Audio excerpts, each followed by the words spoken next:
Bismillahirrahmanirrahim। In this video will discuss renal kidney disease. इसमें हम देखेंगे एक तो अडल्ट है, ठीक है। इसमें ऑटोसोमल आ जाती है डोमिनेंट, और एक होती है autosomal recessive. Now will discuss the autosomal dominant, ठीक है। पॉलीसिस्टिक किडनी डिजीज़ ये है मोस्ट कॉमन जो है वो ऑटोसोमल डोमिनेंट होती है, ठीक है। इसमें PKD1 जो है क्रोमोसोम 16 पे होता है। 85% इसकी म्यूटेशन हो जाती है, और जो है 4 के ऊपर 15% इसकी म्यूटेशन हो जाती है। अब अगर आप इसकी पैथोलॉजी देखो तो ऑटोसोमल डोमिनेंट के अंदर क्या होगा कि जो कॉर्टेक्स और मेडुला है ना, वहाँ पे बहुत ज़्यादा सिस्ट बन जाएंगी। जब वो सिस्ट बनेगी, ठीक है, इसमें क्या होगा कि किडनी और बायलेटरल लार्ज किडनी हो जाएगी। अल्ट्रासाउंड पर ये नॉर्मल पैरेलल काइमा को भी डिस्ट्रॉय कर देती हैं। लेकिन ऑटोसोमल रिसेसिव के अंदर क्या होगा, कलेक्टिंग डक्ट की सिस्टिक डायलिटेशन होगी, ठीक है। अब ऑटोसोमल डोमिनेंट के अंदर अगर आप याद रखो, जो अडल्ट के अंदर जो है वो 15 ईयर्स में ज़्यादा को 20 से 40 ईयर में कम होता है। ऑटोसोमल रिसेसिव के अंदर इन्फेंसी याद रखो। सिम्टम्स इसमें ऑटोसोमल डोमिनेंट के अंदर क्या होगा कि फ्लैंक पेन होगी, यूटीआईज हो सकता है, हीमाचूरिया होगा, ठीक है। 50% किडनी फेलियर। लेकिन ऑटोसोमल याद रखो इन द यूट्रस ओलिगोहाइड्रोमिनोज हो सकता है, पोर्टर सिंड्रोम हो सकता है, ठीक है। पोर्टर हाइपरटेंशन, रीनल फेलियर हो सकता है। लेकिन अब इसमें से मोस्ट इंपॉर्टेंट क्या है, ऑटोसोमल डोमिनेंट है, रिसेसिव है। ऑटोसोमल डोमिनेंट के अंदर क्या है, इनके इसमें 85% क्रोमोसोम 16 पे म्यूटेशन हो जाती है। इसमें न्यूमरल सिस्ट जो होती हैं, ठीक है, वो कॉर्टेक्स और मेडुला में होती है। अल्ट्रासाउंड पे आपको नॉर्मल किडनी मिलेगी। लेकिन ऑटोसोमल रिसेसिव के अंदर कलेक्टिंग डक्ट की सिस्टिक डायलिटेशन मिलेगी। ये इंपॉर्टेंट याद रखना है, ठीक है। और एडल्ट्स के अंदर ये कॉमन है, वो इन्फेंसी में कॉमन है। इसमें फ्लैग पेन, यूटीआई, हीमाचूरिया होगा, और उसमें यूट्रस के अंदर ये सारी प्रॉब्लम्स आएंगी, ठीक है। इसमें बेरी एन्यूरिज्म, हेपेटिक सिक्स, सारी ऑटोसोमल डोमिनेंट से रिलेटेड होती है। मोस्ट इंपॉर्टेंट एमसीक्यूज है।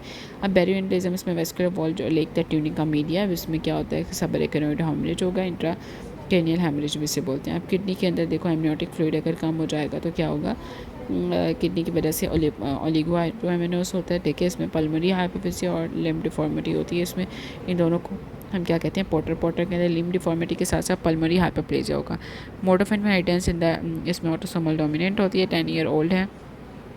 ऑटोप्सी के अंदर आपको सिस्ट मिली है, ठीक है। डायग्नोसिस और मोड ऑफ अवेयरनेस वही अगर तो न्यूमरस सिस्ट मिली है ना ऑटोप्सी पे, डायग्नोसिस में फिर वही आ जाएगा, ऑटोसोमल रिसेसिव है, ठीक है। एसोसिएशन इसकी किसके साथ होती है, बेरी एन्यूरिज्म के साथ, ठीक है। Death with the sudden rise in the BP, autopsy rupture vessel that lack the tunica media, इसमें बेरी एन्यूरिज्म आ जाता है। Next will look at the renal tubular acidosis. इसका कॉन्सेप्ट ये बेसिकली डिले आता है कि इसमें किडनी ट्यूब्यूल्स में मेटाबॉलिक एसिडोसिस होगी। नॉर्मल इसमें जो है वो एनाइन कैप होता है, इसके अलावा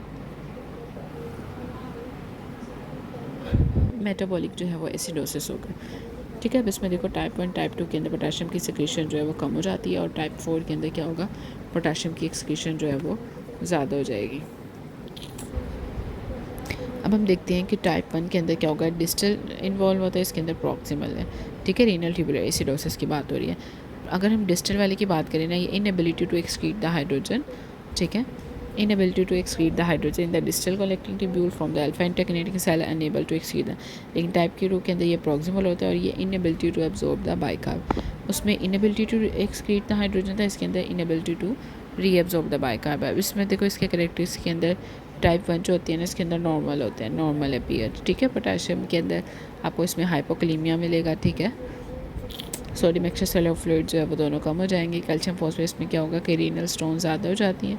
नेफ्रोकैल्सिनोसिस या फिर टेक्निक हाँ, इसमें टेटनी हो सकता है। अब इसमें यूरिनरी पीएच जो है पीएच 5.5 से। अब टाइप 1 और टाइप 2 रीनल ट्यूबुलर एसिडोसिस है, इसमें इनएबिलिटी टू हाइड्रोजन आइन है, ठीक है। सेन unable to acidify the urine, इसमें नॉर्मल पीएच होगी, मेटाबॉलिक नॉर्मल एनाइन गैप होगा, सॉरी, और मेटाबॉलिक एसिडोसिस हो सकता है। इसमें हाइपोकलीमिया मिलेगा आपको, ठीक है। इसके अलावा इसमें रीनल स्टोन 70% होती हैं, पीएच भी इसमें ज़्यादा होगी, लेकिन टाइप 5.5 से। लेकिन इसमें टाइप 2 के अंदर इनिशियली जो है वो 5.5 से ज़्यादा होगी, और पीएच जो है वो कम हो जाएगी। अब इसमें याद रखो कि एटियोजेनेसिस, इसमें एनाल्जेसिक हो सकते हैं, विटामिन है, कंजाइटा एनोमली, लेकिन उसके अंदर मल्टीपल माइलोमा, फेंकोनाई हो सकता है।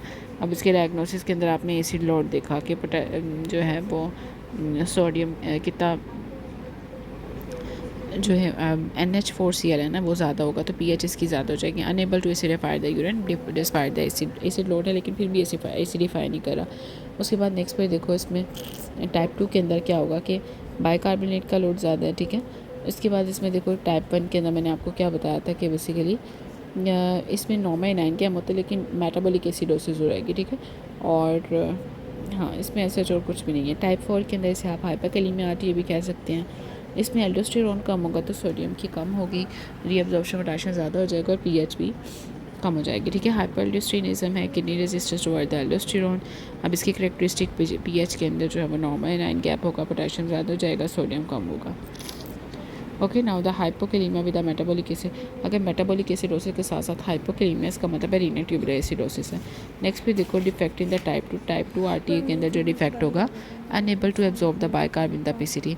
अब टाइप 2 के अंदर क्या है, कौन सा डिफेक्ट आता है कि इसमें बाइकार्ब को एब्जॉर्ब नहीं कर सकते। उसके बाद है 4 मंथ डाइट 3 मंथ बेबी है विद मेटाबॉलिक एसिडोसिस है और पोटेशियम कम हो गई है, तो इसके अंदर आरटी आता है। ठीक है, अब इसके अंदर देखो bicarb to the patient with RT है, यूरिनरी पीएच ज़्यादा है, डायग्नोसिस क्या है, अगर यूरिनरी पीएच ज़्यादा है तो टाइप 2 आरटी होगा। इसमें दोबारा देख लें कि अगर मेटाबॉलिक एसिड के साथ साथ हाइपोकैलेमिया तो आरटीए है। टाइप 2 के अंदर डिफेक्ट कहाँ पे आता है, unable to absorb the bicarb in the PCT. ठीक है, उसके अंदर कहाँ पे था, इसमें एक बार दोबारा से देख लें। ठीक है, अनेबल टू, लेकिन उसके अंदर inability to excrete the hydrogen ion. Okay, so 4 month child है, उसके अंदर एसिडोसिस है, मेटाबॉलिक और पोटेशियम आयन भी कम है, तो आरटीए है, टाइप 1 टाइप 2 हो सकती है। Bicarb given to the patient, RTA के बाद बाइकार्ब दिए, यूरिनरी पीएच ज़्यादा होगी, डायग्नोसिस टाइप 2 है।